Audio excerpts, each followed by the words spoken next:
Čau visiem, man sauc Valds, un jūs atrodaties šobrīd Sintēzē. Paldies visiem, kas ir ieradušies, un uz Sintēzi notiek vienreiz gadā šāds liels pasākums, un jāpasakās arī paldies Funky Town Studio, kas ir gan DJ skola, gan production skola, gan podcastu studija, un arī piedāvā savus pakalpojumus gan savos ofisā, kas ir pie blakus Grīziņkalnam, un viņi nodrošina arī šos te mikrofonu, austiņus un aparāts, ar ko šis arī viss tiek darbināts, un tas viss būs arī dzirdams un redzams T-Studio YouTube kanālā. Arī Funky Town studio pasniedzējs Dimitrijs šodien ģimenes apstākļu dēļ nevar ierasties, tāpēc mēs ar savu draugu Sandi parunāsim... Čau. Jā, parunāsim par Abletonu, jo es pats arī jau vairāk nekā 10 gadus producēju uz Ableton Live, un arī kādreiz bija pasniedzis kursus. Un vispār Dimitrijs ir vienīgais Baltijā certified Ableton trainer. Tu vari iziet kursus, jābrauc arī pie viņiem uz Berlīnu. Bet jā, var pacelt roku, kurš strādā ar Ableton, kāds zina? Ok, 3, 4, jā. Daudz, jā. Visi tātad, jā. Visi jau, visi kaut kas ir. Cel, nekautrējies. Jā. Ja nestrādā, tad strādās. Jā. Jā, tā lieta tāda. Čau, Sandi. Čau. Mēs ar Sandu esam ilgi pazīstami. Sands arī producē mūziku. Mēs noteikti aiziesim līdz tam, mēģināsim 10-15 minūtēs izskrēt cauri, kas notiek. Abletons vairāk nekā 15 gadi in the business. Tātad industrijā. Berlīnē tapusi kompānija. Ir ne tikai softwares, jeb šo programmatūra, bet ir arī hardware aparāts. Bija sākumā MIDI kontrolieris Ableton Push 1, tad jau bija Push 2, tikko iznāca par Ableton Push 3. Pirmie 2 bija kontrolieri, trešais ir jau standalone. Tas nozīmē to, ka viņam iekšā ir iebūvēt audio interface. Tu vari slēgt pat no pie monitoriem šo te Abletonu, un viņš skanēs un var samplēt. Tā kā viņš tāds jau tā kā sampler. Lūk, un jā, Abletons ir unikāls ar to, ka viņš strādā vai Arrangement View vai Session View. Tas arī parādās logo, tās 3 strīpiņas, ko jūs redzat, tas parādīs, ka Arrangement View vai Sesijas window. Un jā, viņš ir interesants un unikāls ar to, ka tu vari veidot mūziku, tu vari DJot, tu vari programmēt savus pats instrumentus, tu vari strādāt ar video, un jā, viņš ir tiešām ļoti unikāls un attīstās ar katru reizi, jo, piemēram, tādas software kā Logic, Presonus, Studio One vai tur FL Studio vai Cubase vai Pro Tools to nedara. Un tad Abletons ir tāds multipurpose, tāpēc ar visiem... Es arī pats sāku ar FL Studio, ka man bija, neatceros, tur 15, 16 gadi, un tad vēl bija EJ un visādi citi briesmoņi. Bet tas softwares nerunās tev par to, vai tu būsi Grammy Award winning tracks, ja? Tā kā citi taisa muzonu kompī, cits taisa ar hardware, cits ar modulāriem sintezatoriem. Viens taisa mūziku uz laptopu, viņam nav nekāda sintezatora, bet viņš ir Grammy Award winning producers. Un tas softwares vai dzelži, ko mēs arī rādām, tas nav tas, kas runā tev par artistu. Par Abletonu runājot, jā, ievads. Okay, daudz pacēl rokas, tā kā ir familiāri ar Abletonu, kas tas īsti ir. Bet, jā, Sandis man ir blakus. Sandim atkal tā fantastiskā pieredze latvietim, kurš ir izlaidis pirmo gabalu publiski Spotifyā, un viņš jau ir sasniedzis pār 9 miljoniem klausījumu. Un tā ir tā, ka viņa vienīgā dziesma tikko nesen pirms nedēļas bija otra relīze. Pirms mēneša, ok. Jā, bet Sandi pastāst sīkāk par sevi, cik ilgi producē, kā tu nonāc līdz Abletonam, un vai to arī to pirmais softs bija Abletons? Es sāku vispār ar Fruity Loop, un diezgan ilgu laiku producēju Fruity Loop. Pēc tam es iepazinos ar Valtu, un viņš tieši tajā mirklī, bišķiņ strādāja ar Abletonu, parādīja, kas tas ir. Man likās bišķiņ rocket science, tas, kas varētu parasti atbiedēt tos jaunos, un vai arī cilvēks, kas pāriet no cita softa. Tas user interface. Tas user interface bišķiņ tajos laikos šobrīd viņš tāds vairāk atstrādāt, bet joprojām saglabā savu tādu to koru, kas viņam bija iepriekš. Ar visām savām automation lēniem un tā tālāk. Tad es atkal aizgāju atpakaļ uz Fruity Loop, jo es domāju bišķiņ pa sarežģīt, priekš manis ir Abletons. Bet beigās priekš es taisu tā kā house mūziku vairāk, es atradu tā kā savu nišu vairāk Abletonā. Jo Abletons man likās bišķiņu vairāk tā kā pielāgots tieši priekš manis, priekš house mūzikas. Tieši dēļ automācijām. Es tikai pārgāju dēļ automācijām, jo Fruity Loopos tagad ir, bet iepriekš nebija tik ērti automatizēt visādas parametrus un tā tālāk. Jā, es diemžēl neesmu Ableton 12 users. Varbūt kāds no jums jau ir pārgājis uz jauno. Ir kāds pārgājis uz jauno jau? 12. Ja? Un kā? Ir features, kas ir labāks, kad ir tonalitāte var uzlikt. Nu, Jā. Reiz rādās. Un globāli arī, globāli jāsanāk, jā, tu vari uzmanīt. Man bija ļoti žēl €150 tērēt uz jaunu Ableton update, bet es to noteikti izdarīšu, tāpēc, ka, jā, kā tu minēji, tas ir pirmkārt global pitch, visādas features ar envelopiem un warp modiem un tā tālāk jaunas ir iznākušas. Tāpēc obligāti pāriešu, jā. Jā. Nu, varbūt tie, kas es redzu, ka arī jaunieši, kuri varbūt nav tik zinoši par Abletonu un tam līdzīgi, piemēram, pirmkārt, sāksim ar to, ka Abletons ir izdarījis ļoti labu darbu. Ja tu saproti angļu valodu, tu vari iet iekšā Abletonu mājaslapā, Learn Ableton, Learn Live, viņš sauc viņu par live.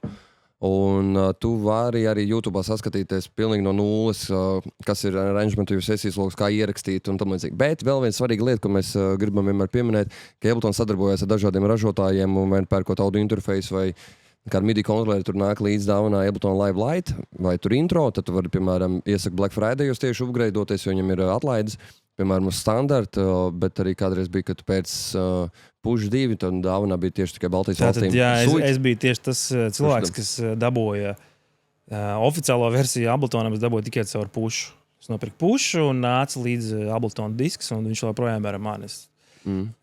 Gribu nopirkt trešo Push, bet bišķiņ nav pa kabatē šobrīd. Tā diezgan...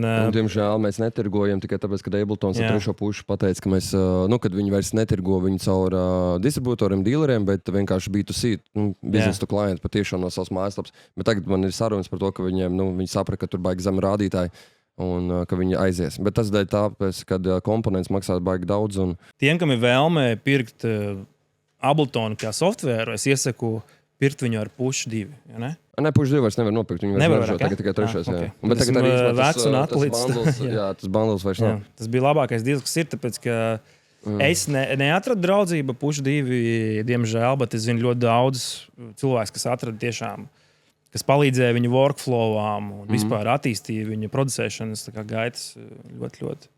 Jā, tev Push, protams, dod to iespēju, ka tu vari neizmantot pelīti, mausi, tā kā taisīt mūzika.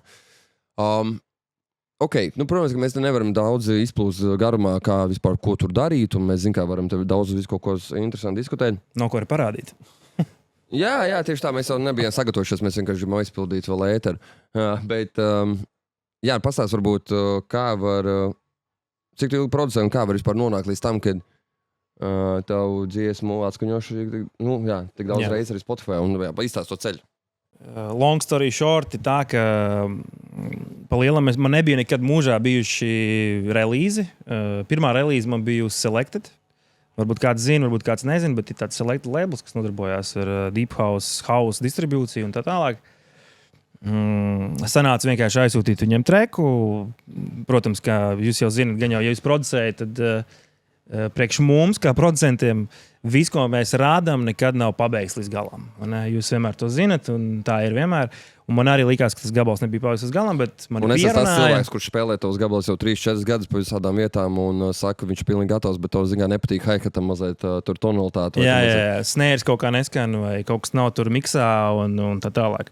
Bet, man pielauz beigās cilvēks vispār no ārpuses, tāpēc klausieties arī ne tikai jūs draugus, bet klausieties vienkārši random čaļus kaut kādās tusiņos, kas saka, šis labs treks, nelaižiet to gar ausi. Sanāca parakstīt, izlaidām, tagad jau ir 10. Jūs varat apskatīties, būtībā viņa Sandem Niks ir First Wave, pirmais vilnis, un tur arī stāsts, jo īsumā T-studio sarunas, ko mēs taisījām un taisām vēl projām. Man ir saruna pirms kādiem 2 gadiem ar tevi intervijā, kur mēs arī pastāstam. Viņa 20 minūšu sarunu var atrast YouTube. Bet es izdarīju Spotify, jo man baigi daudz skeču. Man nav atmiņā vieta. Bet, un tātad tu atrod label, Selected, tu uzraksti viņiem, kas notiek tālāk. Kāpēc, kāda ir secība, dokumenti? Jā, neiedziļamies tā kā daudz tā kā commercial pusē, bet, ja jūs esat jauns ārtists, tad lielie labeli parasti nepiedāvā ļoti labas termas jums, kā nosacījums jums, kā producentam.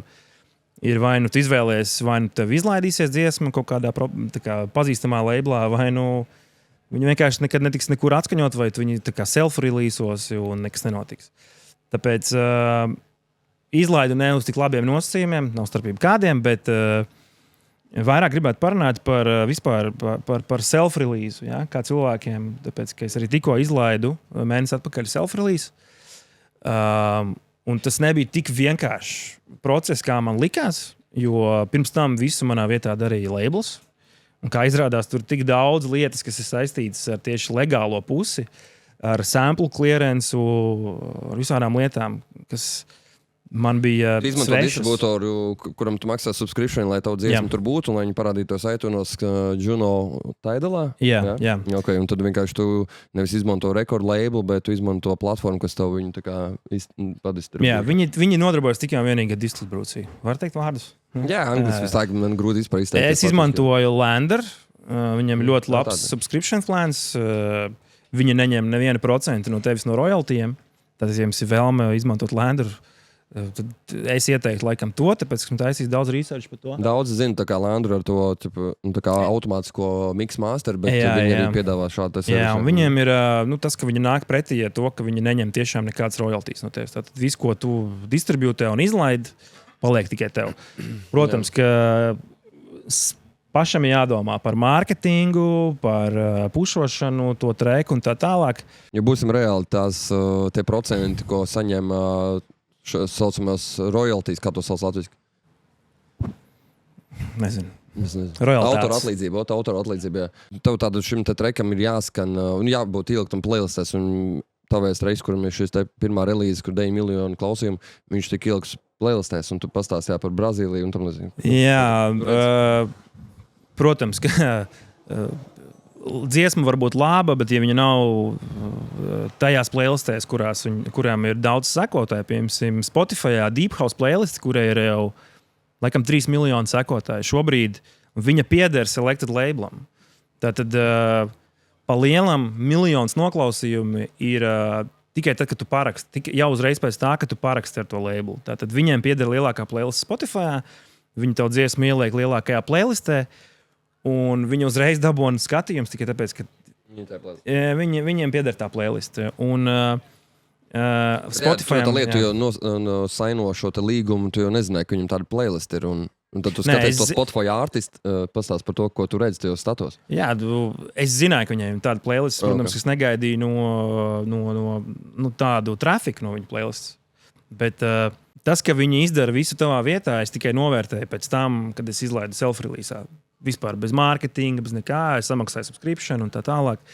Mēs visi esam vienmēr uzhaipoti, vai ne, ka mēs uztaisām kaut kādu gabalu, mēs viņu varam noklausīties 10 reizes, mums ļoti patīk, un mēs haipām, mums liekas, ka viss klausīsies, bet īstenībā nav tas vienkārši.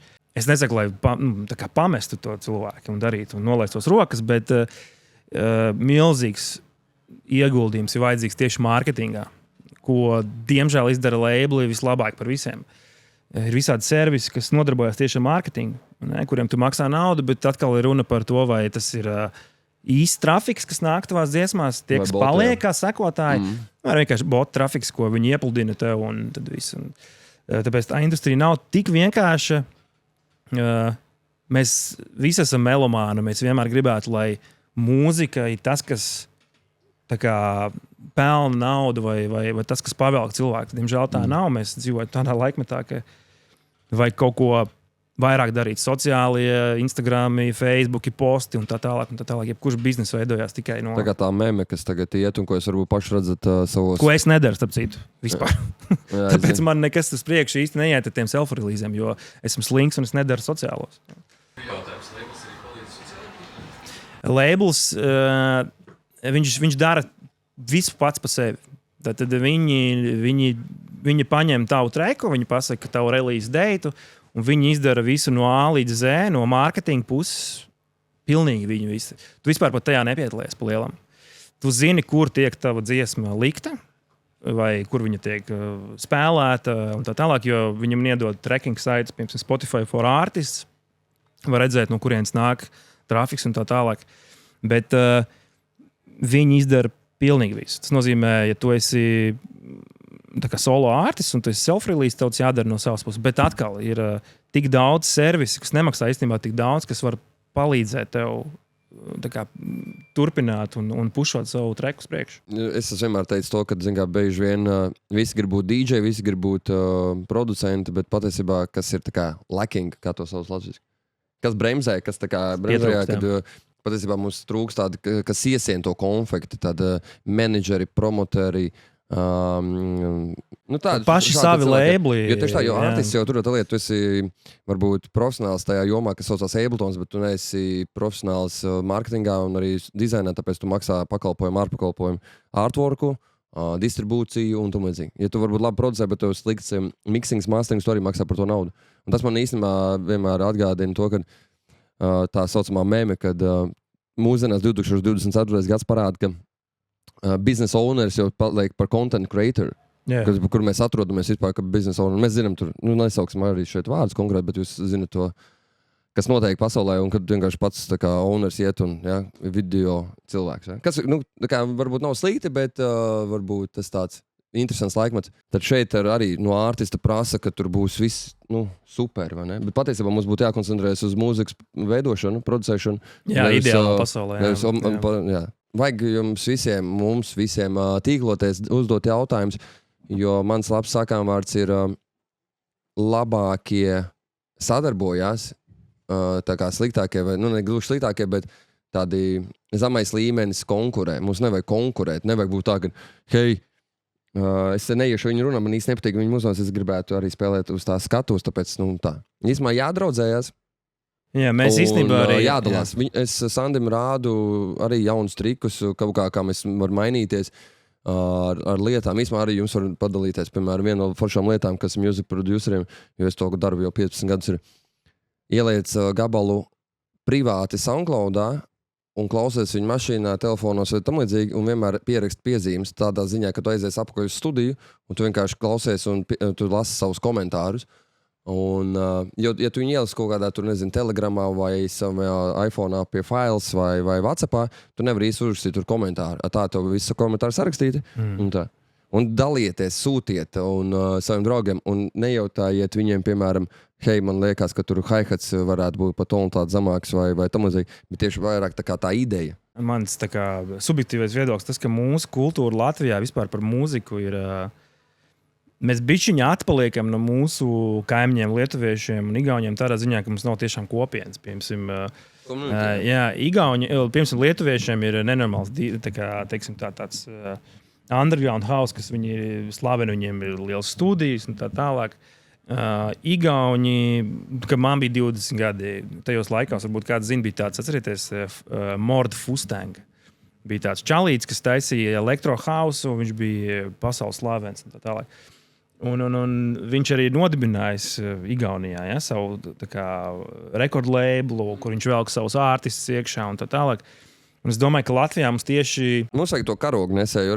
Karogu nesēju un popularizēt visu to. Daram, tāpēc mēs arī taisam šādu izstādē, kā to nosauc, gathering, kur vienkārši pilnīgi bez maksas, un man vienmēr liekas, ka tu jau iedo bez maksas saicini viņš tos cilvēkus, viņi tāpat tās paliek mājās. Ok, saprotu, silts laiks un vispārējais, bet mēs esam visu kaut ko darījuši. Mēs varam arī to nedarīt. Tas vienkārši ir passions.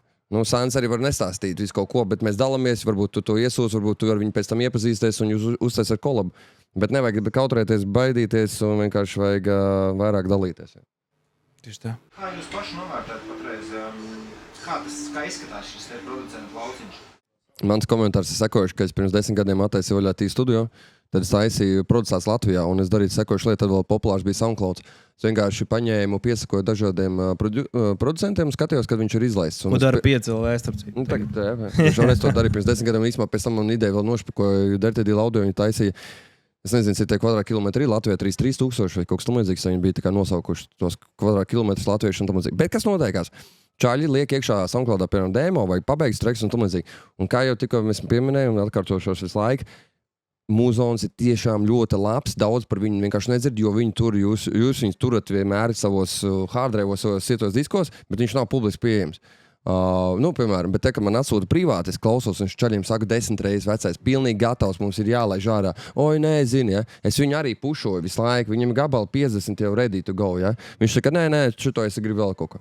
Bet tu man atsūti gabals, es viņus pats spēlēju 3-4 gadus tur visādos klubos, ja? Un viņš ir vienkārši world class music. Un tas pats bija ar mani, es jau 2012. gadā izlaidu pirmo relīzi.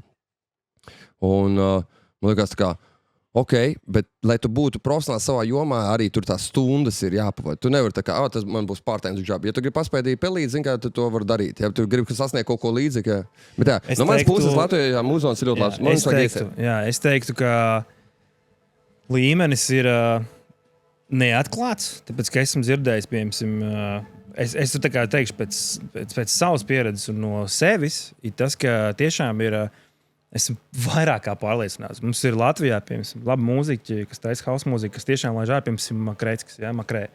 Viņš tiešām laiž ārā Elektrikāno, tur no Jelgavas, tā tālāk, es pats no Jelgavas esmu, un tie gabali jau sen bija, un viņi bija tie cilvēki, kam ir tā īpatnība nemīst un izlaist to gabalu ārā. Un īstenībā viņš ir ļoti labs gabals, bet viņu vienkārši nevar. Es domāju, ka Latvijā, pat runājot ar cilvēkiem, ka valsts bieži satiek producents, viņš saka, ka tur ir cilvēki, kas taisa, teiksim, skaņdarbus. Nevis vienkārši beatus, bet skaņdarbus. Viņi nekad mūžā nelaiž viņus ārā.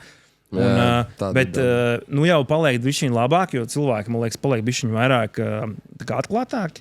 Jaunā paudze, es domāju, tas pirmais vārds, ar ko mēs sākam šo te podcastu sarunu, ir paškritiskums, ja? Tu būtībā visu laiku domā, ka it's not finish. Un jūs esat redzējuši tās mēmas, ka tu taisi tā kā miksu, ja? Un tur jau tu esi pilnīgajā skeletā. Būtībā tieši tas pats arī notiek, ja?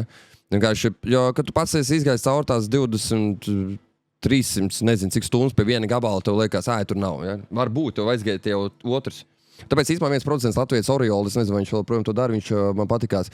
Viņš vienkārši lika iekšā nevis tur 3, 4, 5 minūtes, bet vienkārši minūtu tādu snipetu. Tad viņš īstenībā pēc plejiem redz, vai viņš vispār kaut kur rezultējās, un ja ir, tad viņš vienkārši paturpina, jo viņam saglabās tas gaps ir. Un tas īstenībā to pašam pasniedz. Vienmēr pirmais solis ir grūtākais, ko spērt. Lielam mums ir, kur jauni producenti arī sēž potenciāli, ko es varētu teikt, kā mēs vienmēr noslēdzam ar tevi arī debats iepriekšējās, ko mēs varam ieteikt cilvēkiem. Tas ir... Okay.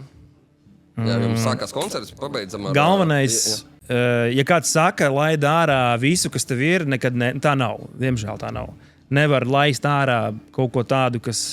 Nav notestēts. Nav notestēts, vienkārši nevar laist ārā kaut ko nepabeigt. Ja tev galvā ir, kā producentam, vienmēr vienā mirklī, šis gabals ir gatavs. Un tad tu tur, nē, bet te reku nav kaut kādas frekvences, man nepatīk, tu griez ārā, un tad tu sēdi kā ķirurgs, ja, un griez ārā. Ja tev galvā ir tas pirmais hypes, kad tu klausies to beatu, to 16 bārus, ja, tu viņu lūpo 25 reizes pēc kārtas, nozīmē, ka tas gabals strādā, un tu galvenais ir tikt ārā no viņa, eksportēt. Un pa mix masteru var aizmirst. Tas nav nekas traks, to var piekopt un tā tālāk. Galvenais ir... Ja ir kaut kas labs, lai dārā. Man tāds padoms varētu būt, es īstenībā meklēju, tagad man vajadzētu publiski to ierakstīt kaut kur tī studio, laikam, storijā. Ir Abletonam grāmata, un viņi ļoti labi uztaisījuši. Problēma, kā es neatceros, risinājums. Tā kā ir problēma un ir risinājums. Vienā pusē viņš tāds interesants saprintēts krāsājums, piemēram, problēma. Es neteiku galā ar finišējumu, ko tu vari darīt. Piemēram, tur uzreiz atrisinājums ir. Vai, piemēram, tur ir ļoti interesanti. Tāda grāmata, viņi arī, man liekas, kaut kur nopludināti PDF-ā, bet arī Amazonā un Kindlā viņi var dabūt, bet arī fizikā formā, man liekas, tur ir 64 problēmas un risinājumi. Tā kā Ableton grāmata, otrs Abletonā vienmēr kreisajā pusītē mums ir help, ja tu arī neesi producents un nezini, kā kaut ko atrisināt vai kā ko glabāt un bouncot, tad ir helps, iekšējies built-in, iebūvētais un... Abletons arī ļoti forši piesakot newsletteram, viņi laiž ārā free samples, interviews, jaunos instrumentus un pakas, un tieši newsletterā atnāk pirmais tas informācija. Un vienkārši, jā, varbūt labāk ir tāpatās kā ar sporta zāli vai ēdienu, ko mēs darām visu laiku laicīgi un konstanti, ir nevis sēdēt nedēļu un pēc tam mēnesi atkal neproducēt, bet vienkārši sistemātiski 10 gadus katru dienu vai katru nedēļu atvēsīt vaļā. Jo practice makes perfect. Muscle memory un sam. Jā, Magic 30 es daru vismaz. Tagad ir bišķiņu vieglāk, jo tagad es tiešām varu beidzot mēģināt, man pēdējā laikā ir sanākuši daudz treki pēc kārtas, kuras pabeidzu no A līdz Z. Nē, Magic 30 liek 3 minūšu timeri vienkārši. 3 minūšu timeri un 3 minūtes beidzās, viņi izslēdz ārā un es aizveru projektu un es sāku nākamo. Jo tad es tā kā varu restēt, jo man dažreiz ir tā bijis, ka gan jau jums arī bijis, ka jūs sēžat, nezinu, tajā dīvā un jūs lokat to envelopu un jūs mēģināt kaut ko darīt bezjēdzīgi vai scrollējat cauri tiem presetiem mūžību un tu neko neatrod un tu iztērēsi 2 stundas un neko neizdarīsi. 3 minūtes timers, viņš beidzās, es sāku nākamo un līdz man arī beidzās. Arī labs ir, tas viss kaut kas sākās. Nē, tur bija jautājums. Kā jūs vairāk Ableton stock instrumentiem vai lietojat kaut ko, kas ir ārpus? Es teiktu, ka var strādāt ar stoku, bet es personīgi nelietoju stoku no virtuāliem instrumentiem. Mani mīļākie ir Diva, VST, UHD Diva, Pigments 3 Arturija, Mini V, tas ir Arturija. Nu, protams, Silence, jo, diemžēl, viņš ir tā kā industrijas standarts. Man patīk arī Vital, ko es iesaku cilvēkiem, kas neizmanto. Viņš ir for free, Vital VST. Var arī samaksāt subscription, tas ir €5 mēnesī, un Vitals ir ļoti spēcīgs sintetizators. Mixmasters ir, tikai un vienīgi Fab Filter. Visi plugini, kas ir, tas ir Pro Q, Pro L. L2, Echo Boys, Decapitator, tas ir for Crunch. Soothe. Ir tāds plugins Soothe 2, kas skaitās, viņš ņem ārā frekvences un ar viņu var sidechainot visu kaut ko. Tātad no Abletona tiešām tiek izmantots. Es Saturator izmanto ļoti bieži. Visu var izmantot. Vienīgais, ko nedrīkst izmantot, tas ir Ableton limiters. Limiteri varat nekad mūžā nemest virsū uz kanāla. Aizmirsiet, ka tās eksistē. Varat uzmest, lai nepīko kanāls kaut kāds. Ir, ja? 12. Bet ir Pro L, tāpēc... No Fab. Jā, var samaksāt par Pro L, var nesamaksāt, kā vēl. Vai ir jēga krekot pluginus? Tas pirmais, otrs jautājums, kā tik pārvērts šo? Var jēga krekot pluginus ir, skatoties, kādā finansiālā situācijā tu esi šobrīd. Ja tev tas palīdzēs attīstīt savu tā kā māksliniecisko gaitu uz priekšu, tad jā. Es teiktu, ka nekas, ja es sēdētu un es būtu Pro Q pārstāvs, es teiktu, ka, protams, ka nē, bet ja tas palīdz, tam nav nekādas problēmas. Tāpēc es neuzskatu. Esmu to pats darījis un tā tālāk, visi to darījuši. Bet ko es iesaku, ja ir kaut kāds piķīts, kaut ko var tā kā subscription plāns paņemt, kur tu izmaksā rent to own. Jā, Splaisā ļoti daudz ir, piemēram, serumu es nopirku caur Splaisu, tikai caur rent to own. Es maksāju tur €7 mēnesī, un pēc pāris mēnešiem tas ir mans. Visu, tagad, jā, tā nav jānoskaita 400 vai 600. Jā, uzreiz. Un tāpat var darīt arī Sweetwater, bet es nezinu, vai to var darīt Amerikā. Man liekas, ka var tagad darīt. Un Sweetwater ir tāda mājaslapa, kur var... Tu par Amerikas to lielāko veikalu? Jā, un viņā var arī pirkt visus pluginus. Rent to own. Jā, un otrais, jā. Writers Block viņam bija jautājums. Melodyne 5 vai tik ir tā vērts? Melodyne es nesen īstenībā nopirku no T-Studio šūri. SMB7 ļoti priecīgs esmu. Un Melodyne ir... Šitie ir MV. Jā, un Melodyne ir forša štēlē, ja tu māki drusciņu dziedāt. Vai drusciņi līki dziedi vai kaut kā tā ir Melodyne forša tēla, bet es domāju, ka viņš nav vērts. Man liekas, rītīgi labs ir par tiem pluginiem. Es vienkārši pats gāju cauri tam. Man vēl projām pie mammas mājās datorā ir Windows XP un tur ir 7. Abletons, man tur iekšā ir projekts. Es to esmu rādījis, vienkārši taisa screenshots, vienkārši wow. Bet tā doma tāda, ka viens taisa Abletonā muzonu no sampliem, kāds varbūt lipeni lūpus ar visādiem EQ, cits izmanto pilns ar visādiem VST, bet man patīk, nevis man patīk, bet es arī teiktu, ka samplēt no vinila vai kaut ko griezt ārā. Un nevienmēr to vajag VST, un kā mēs labi paši zinām, to arī var uztaisīt no viena kika visu treku. Un ar iekšā iebilotēm var izdarīt. Cilvēki atkal tas tieši tas pats, kas notiek ar manu veikalu vai visā pasaulē. Viss notiekās. Cilvēki domā, ka viņa dzelzis man padarīs par labāku producentu. Es tam gāju cauri, jā.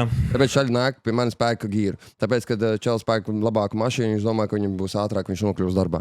Cilvēks pērka ātrāk. Dažiem ir tā, ka viņš tiešām nopērk to gīru un viņam tiešām aiziet uz priekšu. Man ir Nīderlandē čomiņi jau tagad izveidojušies, viņam studijas ir pa 50 un 100 pakām, bet viņu muzons nekad nav relīzos. Varbūt viņš arī pats negrib, mēs neesam par to runājuši, bet saprot, tas gīrs nerunā tev par to producentu. Nu, tas pats ir, tu nopirks visādas plugins un nenozīmē, ka, hei, man tagad muzons būs. Jo arī to, ko es šodien klausījos, tos producentu konkursus, nu, varbūt labs sintiņi, varbūt viņš tur to dara, bet ja viņš ir samocīts, nu, kā nevis samocīts, bet, nu... Pārspīlēts. Jā, tur, nu... Sabāsts pa daudz visu. Kreči, tā būs tur 10,000 samplu un 29 VST. Tas tev neko nedod. Par writers bloku es iesaku izmantot visu iespējamo, ko tu vari. Piemēram, es izmantoju ļoti bieži tādā, tiem, kas nezina, tāds scaler 2. Ja? Tas ir akordus, viņš tev palīdz, ja jums nav, piemēram, mūzikas teorijas, ja? Es nemāku vispār klavieru spēlēt, es nezinu. Nu, drusciņi spēlēju, bet es varu nospēlēt vienu dziesmu ļoti lēni. Bet es nezinu mūzikas teoriju vispār un tā tālāk. Un es izmantoju, labi, Abletonā 12. vispār ir kosmos, bet Abletonā ir perfekta lieta, kas saucās, ka tu atver vaļā to MIDI bāru, ja? Tu apakšā piano rolā, teiksim tā, tu vari uzspiest izvēlēties noti un izvēlēties kādā skalā, tu gribi, piemēram, A minor, un tu vari uzspiest podziņu scale. Es to izmantoju katru gabalu, es uzspiežu scale, un man viņš atstāja tikai un vienīgi notis, kuras ir tajā akordā iekšā.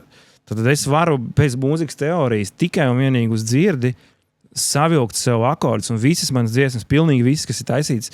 Valds gan jau, viņš ir dzirdējis, un tur nav tā, ka tur nav smukas melodijas vai smuki akordi. Tur vienmēr ir akordi un melodijas. To var izdarīt. Es iesaku darīt to.